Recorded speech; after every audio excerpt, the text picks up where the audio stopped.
Welcome to the Kitsap Literary Artists and Writers of Washington and our monthly author showcase. I'm your host, Mark Miller. We have a bit of a different show today.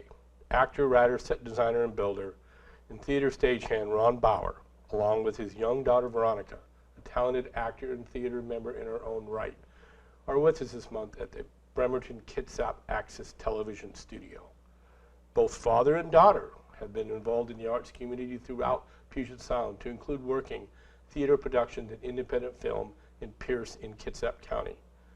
I've known them through these activities for close to 2 years. Ron, Veronica, welcome to Claw and the BCAT audience. Mark, thank you for having us. We're both delighted. I'm glad I could finally get you guys on camera. I'm going to start out with you, Ron, as the father. How did you first become involved in all of those various parts of the arts and entertainment community?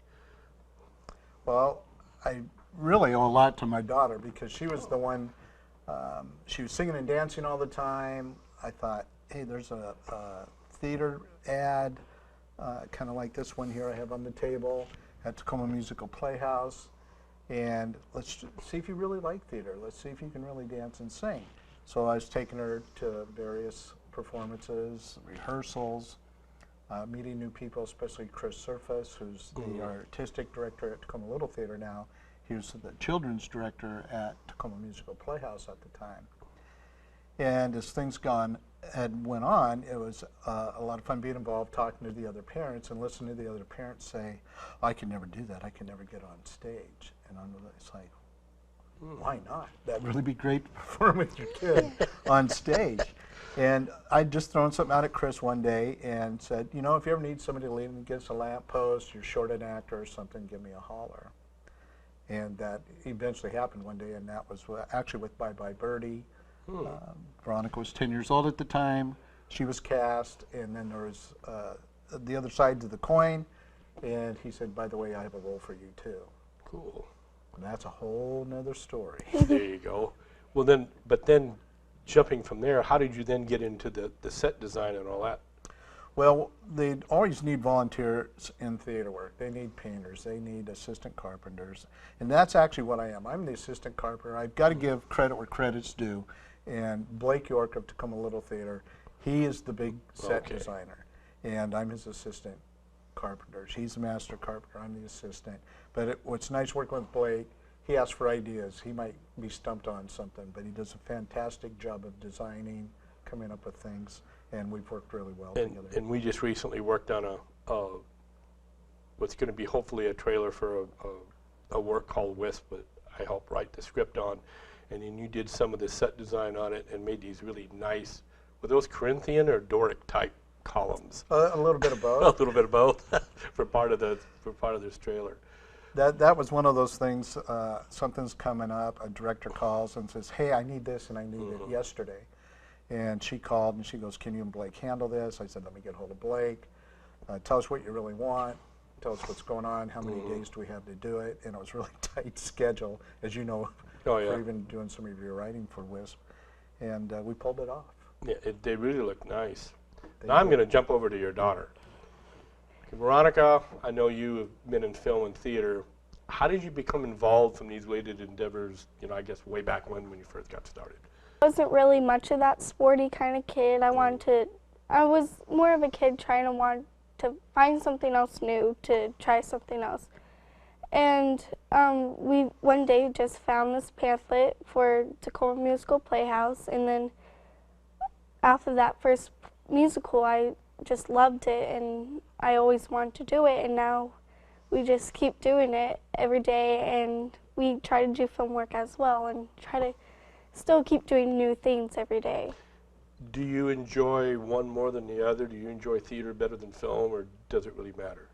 I really like theater because you get to do all this work and you as if make a family doing all this work, and then you get to perform on stage. But I think I do like film work more because, like, everybody thinks film and theater are like exactly the same, but they're not. They're two different things, which I like film more, which in that case. Do you find one more challenging than the other? I find theater more challenging because you have to memorize all this blocking and lines and memorizing that. And for film work, you can have a script, look over it, and if they change something, then they change something. Everything always changes for film.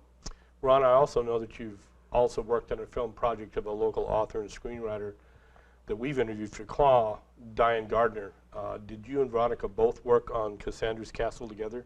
And how did you both become involved with that? Diane Gardner, very talented writer and a woman of passion with her work. And Veronica and I, yes, we were both very fortunate to work on the original trailer together. Second trailer was also shot over in Port Townsend, and there was no children involved in that shoot. They had to come in and get things done in a hurry, and there was no way to really wrangle the children for that one. And she was a little disappointed she didn't get to be in it, but we shot that second trailer, and that's where I've met a lot of friends. Was originally from working with Diane on Cassandra's Castle, and things started to evolve from there. And I think she's starting kind of, I guess, on stage 2, trying to get that the actual feature-length film going now. Yes. I watched the trailer, and I tell a lot of the people in independent theater groups that are quite a few of them are actually running around Kitsap and Pierce. A lot of the trailers are so much better than what Hollywood's putting out. It just surprises me. I don't, I look at them and I go, why can't Hollywood do this anymore? When you look at some of the theaters, and that especially, that was an excellent trailer for Cassandra's Castle. Yes, it was. Veronica, how long have you really been involved in the arts? And we were talking about theater and film and also Veronica's Castle, but what are some of the other projects you've been involved in? Well, it started when I was 8, and then since then it still goes on to now. But my first musical I was in, which was the first theater thing I ever did, was the Christmas story, Pirates Christmas. Oh. And it was pirates and elves trying to get along and trying to have Christmas together. So I really liked that, and it was something new. So once you get more than one role, you're like, yay! I get to be different roles and different characters and everything.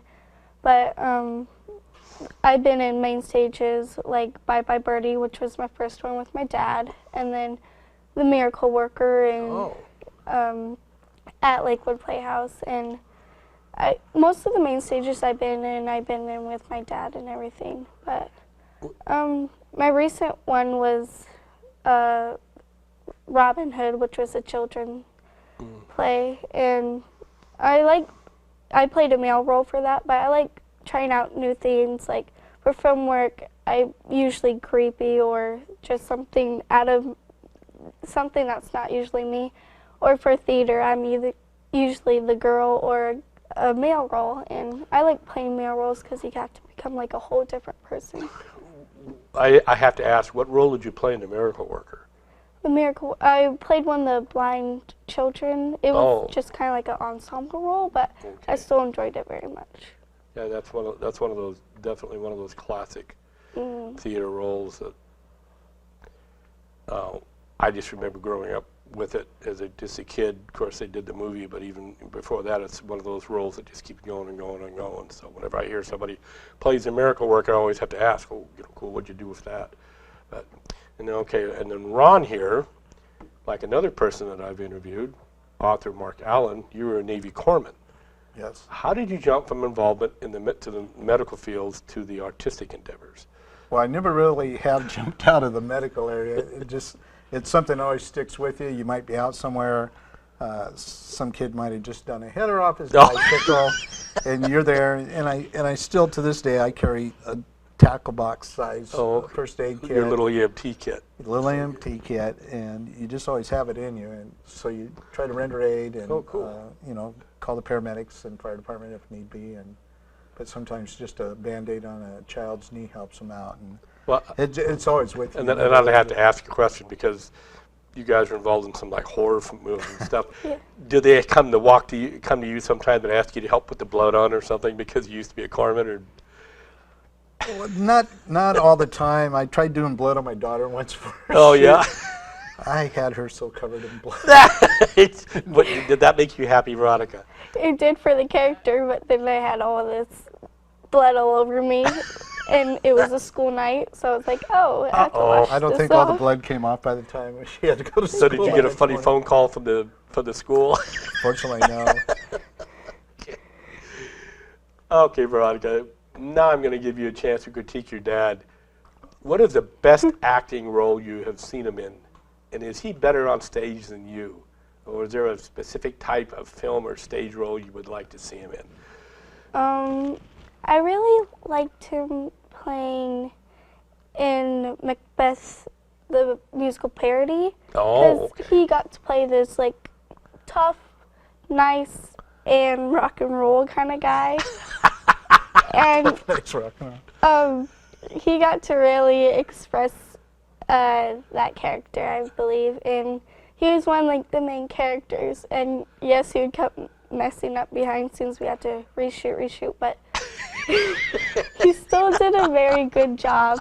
And for him, like, not knowing what any of this stuff is at first and progressing over time, I thought he did a really good job in that. And then I would say I'm better at theater work, because especially for musicals, because I hear him sing at home, and he's not the best singer That's true. That's true. at all.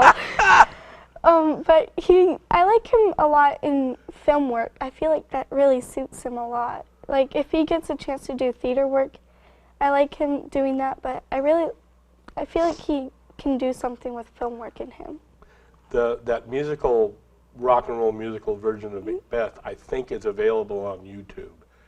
Yes. And anybody out there in the B-Cat Claw audience, look it up. It's one of those unique little gems that's floating around out there. And I don't know if William Shakespeare is rolling over in his grave, but it's great. He probably is. Yeah. Especially the part where the director said, "Shake that booty more," when I was playing a guitar. No. An air guitar. No less. Oh, you're playing an air guitar? An air guitar and shaking my booty. And there was no music. I had to put something in my head No. to try to pull this one off. But yeah, it was a lot of And fun. your daughter's never going to let you forget that. Never. Nope. And Ron, I know that you and Veronica have worked on independent film project I was involved in. We mentioned before WISP. You were both as a set designer, builder, and as an actor. Do you enjoy more doing the stuff behind the scenes because you're getting your hands on and building stuff, or do you enjoy being in front of the camera more, or on the stage? I actually enjoy them both, and it's not an easy answer to throw out just to be done with the question. There's a part of it, especially when I'm working with Blake, I helped him build 90% of the sets this past year that were performed at Tacoma Little Theater. Mm. And you're working daytime hours, afternoon hours, you're working late night Yeah. hours till 2, 3 in the morning sometimes. And there's other parts where the painters come in and do their part, or Blake and I have to build something. And I think when we did Dracula, that was one of our most challenging. Blake still seems to think when we did A Christmas Story, that was more challenging. And that was because we had to build about 4 sets on a revolve. And one of them was a mountain scene. But to me, Dracula was because we had to build a stage on top of the stage. And I was the guy that had to crawl underneath with a creeper, make sure all the posts and supports were secure. I was the guy that had to test this coffin lift. And Blake uses me as his test person, too. That's for sure. His test mannequin. I was going to say test dummy, but test mannequin. So it's a lot of fun to do that. And then if there's a particular one, like A Christmas Story, help build that set, and to know what we went through, and then to perform in it too, and to perform in those parts and be a part of it and get that revolve moving when I wasn't on stage was a lot of fun. So I think they go hand in hand. And just like Blake, he does the set designs, he builds, and he performs in some of the plays also. Cool. He had a very challenging role because of the hours we spent on A Christmas Story, and he was actually the narrator. He played Big Ralph. Oh, okay. So he narrated through that whole show. Okay, that was, for a minute there you said the Christmas story. It took me a while to figure out, okay, that's not the Charles Dickens. No, that's- This is the new version that became the cult classic on the movies. Yes, that's Ralphie. You're going to shoot your eye. Yeah, there we go. My mind kind of went, wait a minute. Oh, okay, that's what. So, Veronica, you're still in school. Yes. What subjects do you enjoy most, of course, besides acting and theater, whatever else you can take? And have you even considered any other career fields to go into based on your school activities? I really like math because there's always something new to learn in math and everything. And you get to deal with numbers and letters and everything. And I really enjoy it. And my school also does glass blowing, so I like doing that subject too. Instead of being in PE, running laps, or painting a picture, you could actually express your thoughts and feelings into blowing glass or beads or tile work. So I really like that. So you guys must have gone at one time to the Choluli, I guess you pronounce it. Chili's, yes. His museum. I've never been there. I've just always seen photos and stuff of it. But glass blowing is one of those arts that has always fascinated me, how they managed it. And it's an ancient art, and it's always fascinating how you could do it. So you're good at math? Yes, I am. So if I need some help, we can call you because I'm horrible at math. Yes. Are you good at math? No, Oh, I am okay. not. So she inherited the math gene. She comes home and she's showing me her math, and I think she was in the 6th grade, and so we're doing algebra and we're doing it, and I'm like, what? Algebra in the 6th grade? It is. Oh, God. I think I got algebra in the 9th grade back. I got it in the 8th grade, and it was a disaster. She goes, well, can you check my work for me, Dad? Looks pretty good, dear. Yeah. Well, then back to Ron here. Fishing or farm work? What would you rather be doing, and why? Fishing or farm work? Yeah. Fishing, but fishing or film work? Film work, I'm sorry. Fishing and film work. Blech. I'd Fishing and film definitely work. be doing fishing other than Yeah. farm work, but which I've done. Yeah. And fishing, of course. There's nothing better to be out fishing, especially right now. The salmon are running all over the bay. It's that they had that break. Yes, the Atlantic salmon are not popular out there right now. But, you know, they call it fishing for a reason and not catching. Yeah, you go out and you fish more than you catch at times. But it's great to be out there. I take Veronica fishing with me whenever I can. And it's just nice. You spend time together, you're out there. And you're so relaxed, you can start thinking about things. You might even be in a play, and you can be going over lines in your head, or you can be talking to each other while you're fishing. So I just think it's a really great, relaxed atmosphere, and once again, they go hand in hand. Do you do any of the old traditional, like I learned from my granddad, the old fly fish, or do you do all the fancy bobbers and all? No, I don't do any of that bobbers. I'm a spin caster. Oh, okay. If I have a boat, I'm out trolling, but I troll old school. We caught salmon on a 4-ounce banana weight lead and a plugged herring, and I don't get into too much of the fancy stuff. None of the little electronic things, the miniature robotics thing that swims around now and everything. Exactly. No, old school. Since you fish with your father, same question. If somebody walked up to you and gave you the choice, fishing or film work, which one would you do? I would have to choose fishing because when my dad first got custody of me, we had a boat to live on, and that was the first thing he taught me is to fish and everything. It's a very memorial kind of thing. And while other kids got to go take vacations to Hawaii or something, my dad was here teaching me how to drive a boat and how to fish, what different kinds of fishes there are, and everything about sea life. And I really enjoyed that. And now with all the film work and everything, we try to go fishing as much as possible. So have you ever thought, if for some reason you got really bored with film and theater, that you'd go into oceanography or something like that? Maybe, but I really love animals, so maybe become like a rescuer or something. Oh, okay. Always had that in mind. Okay, one last question for Ron. You enjoy torturing me by posting all those excellent photos of these scrumptious meals you post on Facebook late at night, because you can tell that I'm on the seafood diet. If I see food, I eat it. So, is that one of your extra little careers that you have cooking?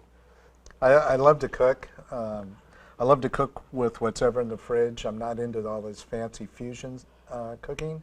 I think there's a lot of foods that just have their own natural flavors, and I just try to cook with them and not overpower them with super rich sauces or anything else.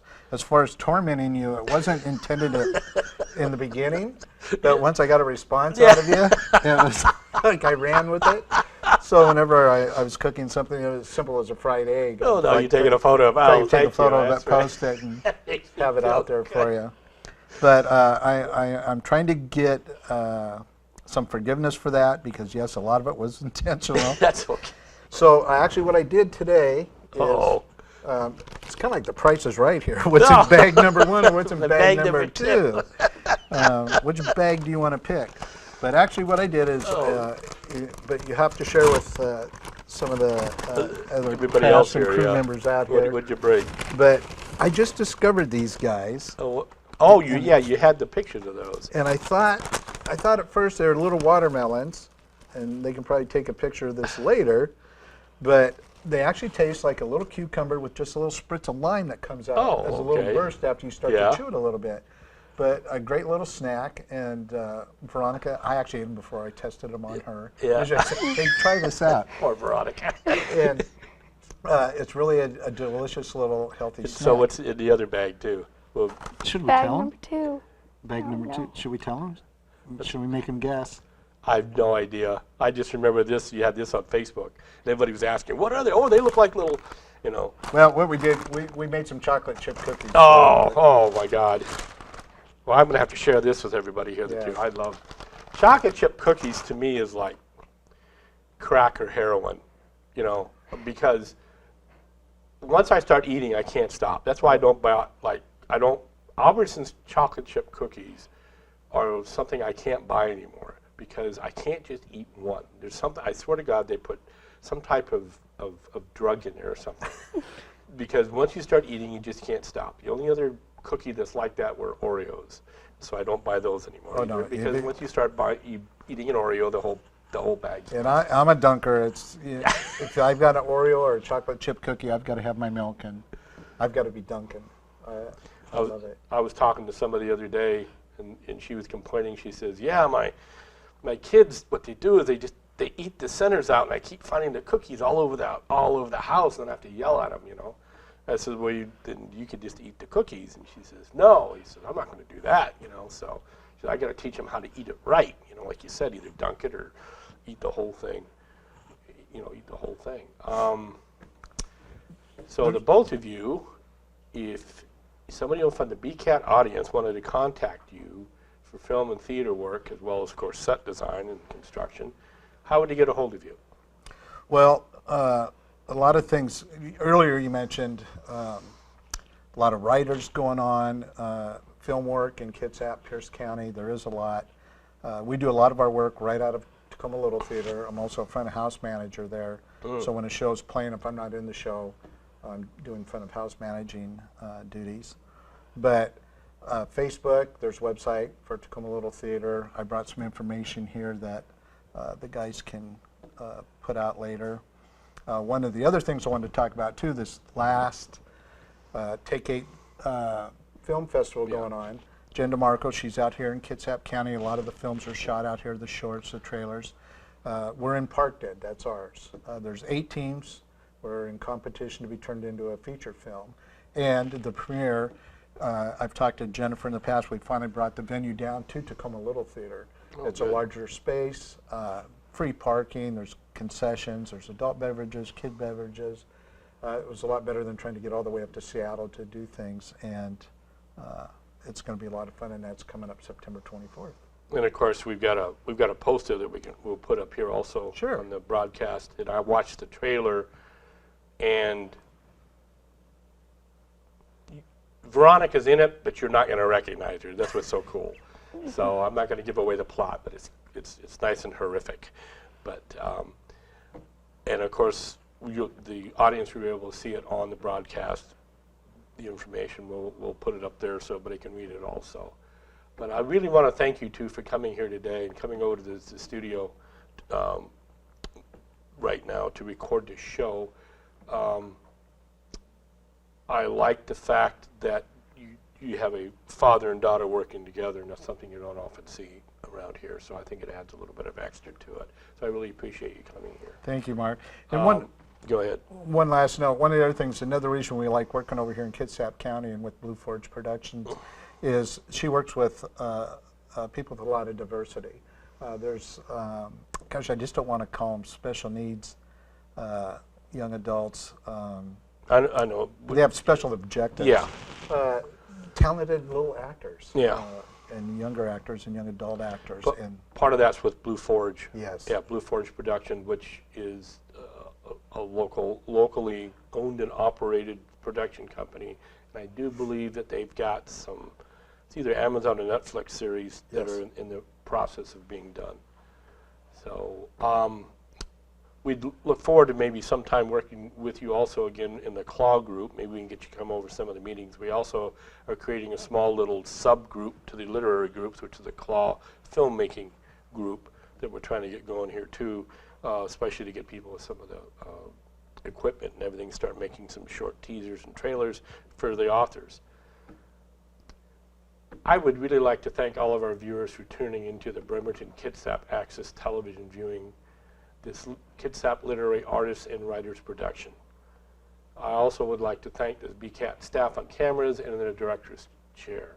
And of course, once again, I really have to thank Ron and Veronica for coming here today. This broadcast is scheduled for July, excuse me, not for July, scheduled for September at 6 p.m. every Saturday evening, Channel 3 on Wave Cable and Channel 12 on Comcast. Keep in touch with our Facebook pages for updates on what Kitsap author we will be interviewing in the future. I hope everyone has a pleasant day and a productive and fascinating year. Until next time, I'm Mark Miller with Kitsap Literary Artists and Writers in conjunction with Bremerton Kitsap Access Television. Good day.